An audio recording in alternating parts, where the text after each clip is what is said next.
ونفعنا بعلومهم في الدارين آمين. Radhiyallahu anhu wa qala radhiyallahu anhu. Beliau mengambil daripada hadis Nabi kita Muhammad sallallahu alaihi wasallam. An Abi Hurairah radhiyallahu anhu anan Nabi sallallahu alaihi wasallam as-salatu imaduddin. Kata Nabi dalam hadisnya, salat adalah tiang agama. Salat adalah pondasi dasar daripada agama. Kalau sholatnya rapi, sholatnya benar, insya Allah agamanya bakalan kuat. Tapi kalau sholatnya asal-asalan, ikut-ikutan, tak sesuai dengan syarat dan rukunnya, tak sesuai dengan yang diajarkan Nabi Muhammad SAW, maka agamanya gampang untuk dirobohkan, dihancurkan, saudara. Nah, di sini beliau Tuan Musannif memberikan daripada fadail daripada sholat tersebut. Kata beliau, wa fiha, dan di dalam daripada sholat asyru khisalin, ada 10 keutamaan, kata beliau. Jadi di dalam sholat itu mempunyai 10 keutamaan. Siapa orang yang mendirikan sholat, dia dapat keutamaan tersebut, dia dapat fadilah daripada sholat tersebut. Yang pertama kata beliau, apa fadilahnya, keutamaan kita mendirikan sholat? Yang pertama, zainul wajhi,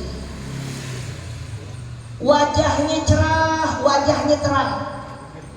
Orang yang sering sholat wajahnya enak dipandang, saudara. Biar kata tuh wajahnya amak dangdang panci. Kita tahu nggak? Pantatnya panci kan warnanya tuh bagus kira-kira ya.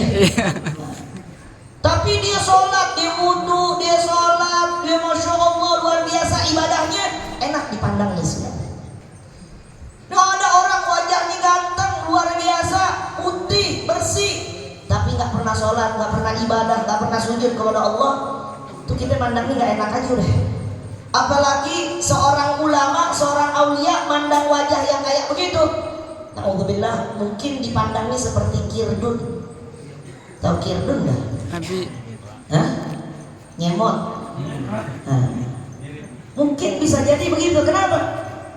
Ya karena wajahnya nggak ada cahayanya, nggak ada kena air wudhunya, saudara. Itulah yang menyebabkan orang yang sholat dengan orang yang nggak sholat, pandangan memandang wajahnya itu beda, saudara. Beda. Orang yang sholat zainul wajhi, wajahnya itu indah, enak dipandang. Coba kita lihat para ulama-ulama kita, para aulia kita yang ada di foto-foto, enak gak mandangnya? Bosan gak mandangnya? Coba kalau di kantor, di sekolahan, atau di instansi, ada 2 foto yang dipajang di atas tuh. Kok ketawa? Enak gak dipandang itu kira-kira? Pak. Yang satu juga biar kata udah sebek, udah kagak enak aja dipandang tuh. Iya, apalagi yang satu lagi. Hah? Enakan mana mandang wajahnya aulia ulama? Tuh kan di depan ada tuh. Ada nggak? Ada tuh foto-foto aulia, para ulama, para habaib. Enak nggak dipandang lagi? Wajahnya enak nggak kira-kira? Enak. Tuh bedanya. Yang pertama. Yang kedua, singkat saja. Keutamaan orang yang melaksanakan sholat, kata Tuan Musannif, wa nurul qalbi, hatinya itu bercahaya. Orang yang sholat hatinya bercahaya, enak, hatinya tenang. Kita kalau habis sholat enak, tenang nggak kira-kira? Tenang, biar kata utang banyak, enaknya kayak enak nggak? Bu, habis sholat enak nggak kira-kira bu? Iya, hatinya bercahaya. Orang kalau yang sholat tuh hatinya tuh nggak gedek sama orang bawaannya. Benar, nggak benci sama orang, nggak marah aja bawaannya, enggak. Hatinya itu dijaga sama Allah Subhanahu wa Ta'ala. Tuh orang kalau suka sholat begitu tuh. Makanya kalau ada orang yang hatinya dengki sama orang, apalagi sama Habib dia dengki, tuh jangan-jangan dia jarang sholat kali, gelar doang kiai. Betul nggak? Betul. Betul nggak? Betul. Ya orang kalau hatinya, kalau sholat masya Allah, nurul wa nurul qalbi, hatinya bercahaya, saudara. Kalau hati bercahaya, kira-kira sama orang gedek nggak? Ya. Hah? Bawaannya marah nggak? Ya. Enggak, hatinya bercahaya, saudara.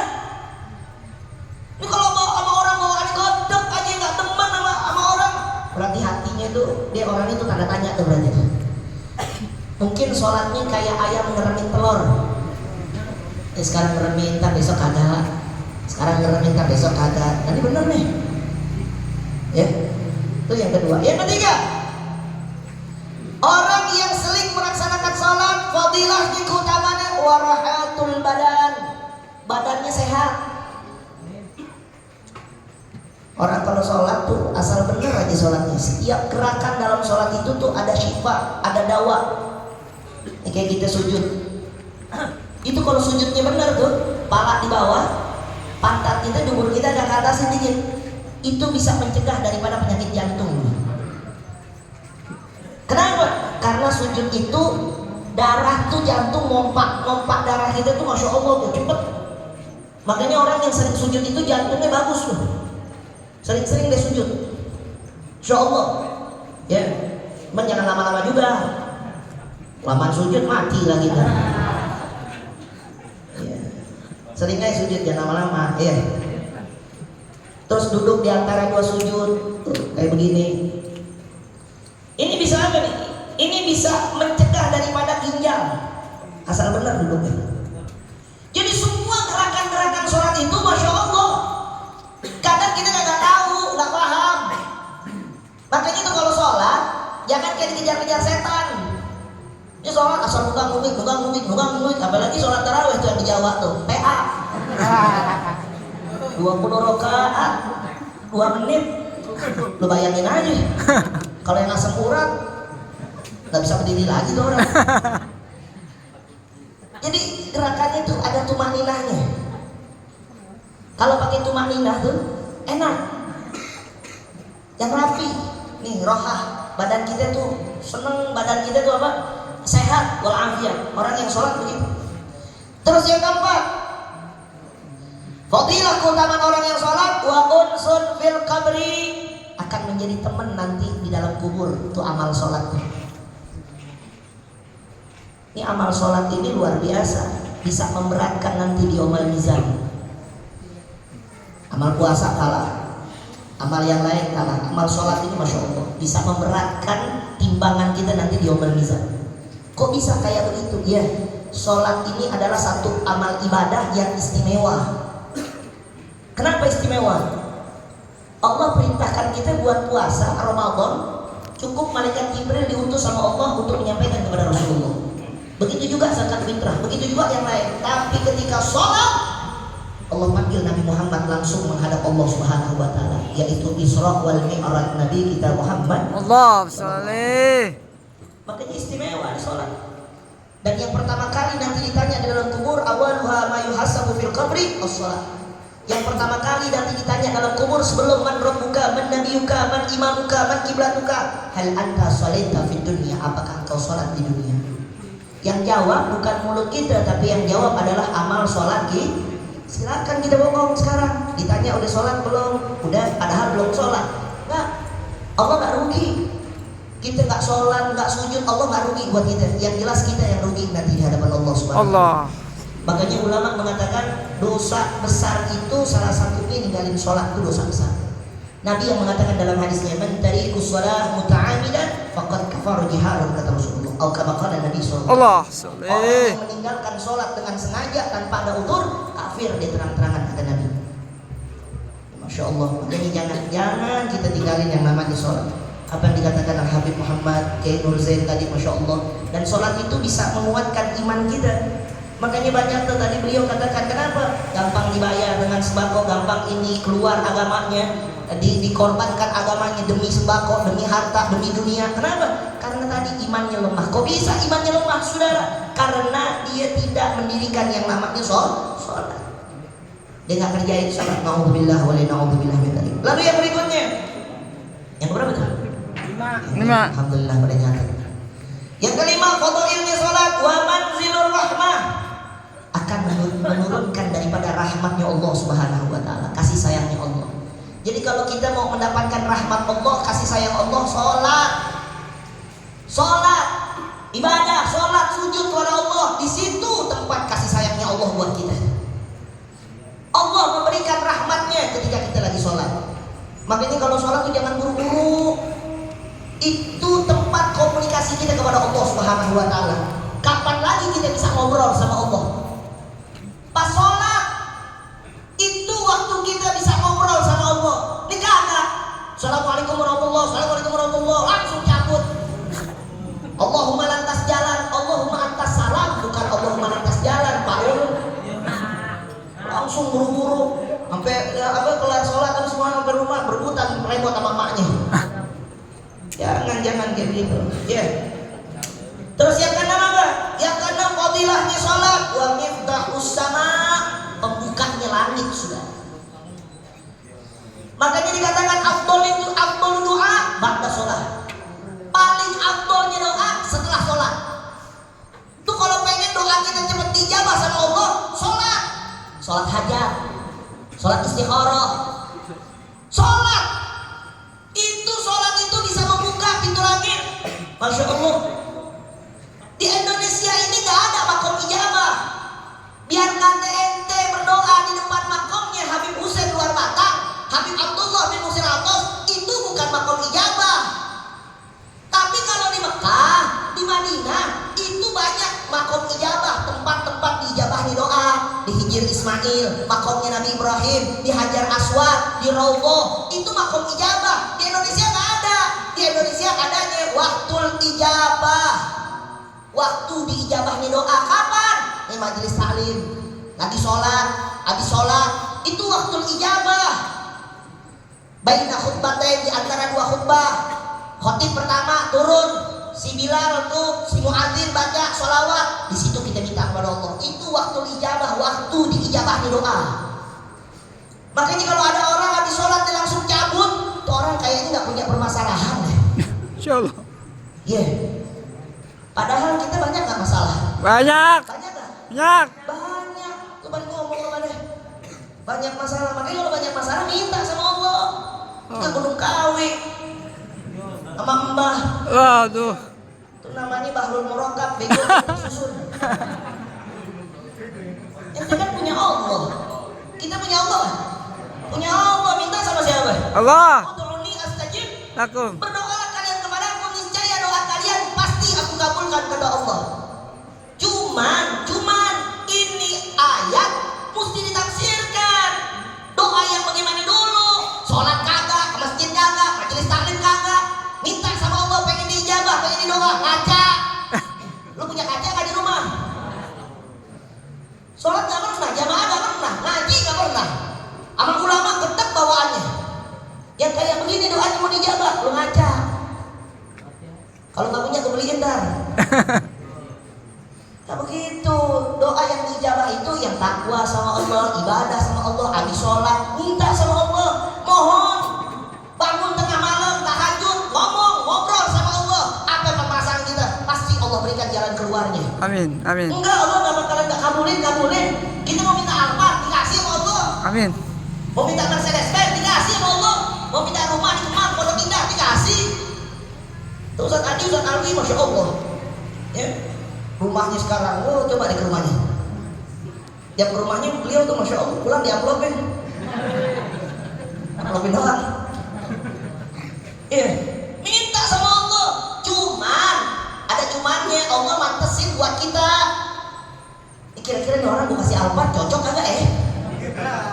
Ya kan cocok sama kehidupan, cocok sama muka. Ya kan? Kasih Alphard mukanya gak cocok, gak pantes. Betul gak? Ya udah dulu kejang loper aja, kejang loper deh. Yang penting mobil bisa keliling ya kan? Iya.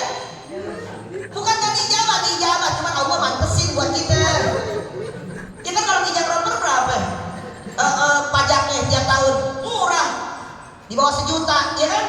Coba kalau Alphard 5 juta, kerja kagak, apa kagak? Bengek tuh bayarnya. Betul gak? Allah mantesin, bukan gak dikasih gak sama Allah? Kasih, minta, kata Allah minta sebanyak-banyaknya. Allah maha kaya. Jangan minta selain kepada Allah, minta kepada Allah. Mau minta apa juga, minta sama Allah. Cuman dengan catatan, takwa dulu dong, ibadah dulu dong. Ini kagak, baru sholat sekali 2 kali minta sama Allah pengen dijabah. Tempeleng lu mereka. Gak punya adab lu. Udah sholat sekali 2 kali minta sama Allah.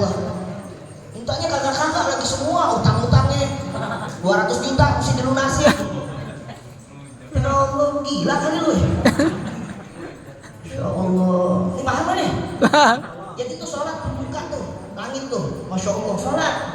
Terus yang berikutnya apa? Wathiqlul mizan, memberatkan mizan tuh tadi itu. Memberatkan timbangan kita tuh. Sholat berat tuh, timbangan kita bisa berat tuh, masya Allah. Ya amal kita sedikit, apa segala macam, sholat bisa jadi berat. Ini amal kita banyak, maksiat kita, masya Allah. Ya, itu bisa jadi berat tuh nanti tuh dengan kita sholat. Yang penting sholatnya sesuai dengan ilmu, sesuai dengan rukun dan syarat. Makanya ngaji kalau sholat kita pengen diterima sama Allah. Orang tuh kalau sholat insya Allah akan tercegah dari perbuatan keji dan munkar. Allah yang menyatakan inna sholata tanha anil faksha. Di awal ayat ini ada harfun taukid wa nasbin. Artinya ini ayat gak ada kebohongan, gak ada keraguan. Jelas pasti orang yang sholat pasti tercegah dari perbuatan keji.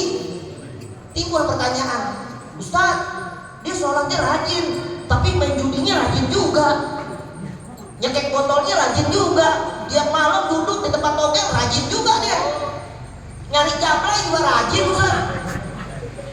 Kan sholatnya rajin, ya berarti tandanya sholatnya belum diterima sama Allah. Kenapa? Nggak sesuai dengan rukun dan syarat. Makanya thalabul ilmi faridatun 'ala kulli muslim. Ngaji. Dan yang berikutnya itu udah ada tanda dari Ustaz Alwi. Oh, Ustaz tadi belum. Oh, udah lewat tuh. Dikit lagi ya. Yang berikutnya apa? Yang ke-9. Yang ke berapa? 8. Yang ke-8 keutamaan sholat. Kata Tuhan musannif, wa mardhatu rabbi, bisa membuat Allah ridho sama kita. Allah kalau udah ridho sama kita, kita minta dikasih nggak sama Allah? Ridho apa ridho? Ridho itu senang. Ridho itu gembira. Allah udah senang sama kita. Kalau Allah udah senang sama kita, kita minta dikasih nggak kira-kira? Orang tua senang sama kita, bos senang sama kita. Kita minta gaji lebihan, dikasih nggak kira-kira? Dikasih. Kalau orang udah senang jadi ridho. Tuh Allah tuh. Ya kalau kita sholat Allah ridho sama kita. Terus yang ke-9, wa thamanul jannah, dan bernilai daripada surga. Orang yang sholat itu dijamin masuk surga udah. Orang yang sholat Allah jamin masuk surga tuh, masya Allah. Terus yang terakhir, yang ke-10, wa hijabun minan nar, dihijab daripada nerakanya Allah Subhanahu wa taala. Orang yang sholat, rajin sholatnya, ibadahnya akan terhijab daripada api nerakanya Allah Subhanahu wa taala, akan tercegah. Ya mudah-mudahan insyaallah kita diistiqomahkan oleh Allah sampai akhir hayat kita terus untuk melaksanakan ibadah, melaksanakan sholat, sujud kepada Allah Subhanahu wa taala. Lalu dilanjutkan di dalam hadis ini, ya faman aqamaha faqad aqamadin wa man tarakaha faqad haddamadin. Kata Nabi SAW, siapa orang yang dia menegakkan sholat berarti dia telah menegakkan agamanya. Barang siapa yang dia meninggalkan sholat berarti dia telah merobohkan agamanya. Makanya kalau jangan heran kalau ada orang yang dia pindah agama, yang dia murtad, berarti dia punya agama gak kuat. Kalau dia gak kuat agamanya berarti dia sering meninggalkan sholat. Na'udzubillah wa liya'udzubillah min dzalik. Mudah-mudahan kita diselamatkan oleh Allah Subhanahu wa taala, mudah-mudahan kita berkahi oleh Allah dan istiqamah di dalam menuntut ilmu dan juga di dalam ibadah takwa kepada Allah Subhanahu wa taala, dan mudah-mudahan keluarga kita diharmoniskan oleh Allah, sakinah mawaddah warahmah, dijadikan anak cucu keturunan kita sholihin dan sholihat, dimudahkan segala urusan dunia dan akhirat kita, dikabul segala hajat-hajat kita, dan insyaallah kelak Allah wafatkan dan keluarga kita semua dalam keadaan husnul khatimah, dan kita semua dijadikan ahlul jannah, penghuni surganya Allah Subhanahu wa taala. Amin ya rabbal alamin. Mungkin ini yang bisa saya sampaikan, kurang lebihnya saya mohon maaf. Hadallahu wa iyyakum ila siratal mustaqim. Assalamualaikum warahmatullahi wabarakatuh.